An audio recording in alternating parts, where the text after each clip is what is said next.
ngomong sing penak karo macan. Aku ora ngomong-ngomong ming ngrungokne iki cara-carane wong nyambut gawe iki panjenengan kalih macange pripun kula badhe nurun utawi badhe niru ngoten iki. Kowe ning guru iku nyapa? Ora ngopo. Aku ki niru awakmu yen ngomong karo macange iki kok luwes men.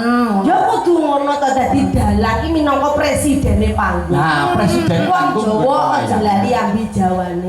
Karo sapa wae kudu ngerti sopan santun. Sopan santun sembah mana? Kowe iki tak contone sing apik. Jajal ya. Mbok jajal. Yo ngerti enek kae piyayi luhur kabeh ora nggih. Pan. Kok yo Apa mbok dulek bumi? sapa ora blas aku gurune awakmu lho. Ngono sangapunten lho. Masih boten dados menapa? Wah iku boten seketok kalau panjenengan niku kok ngerti duga. Estu yen pangapunten. Nyapa le?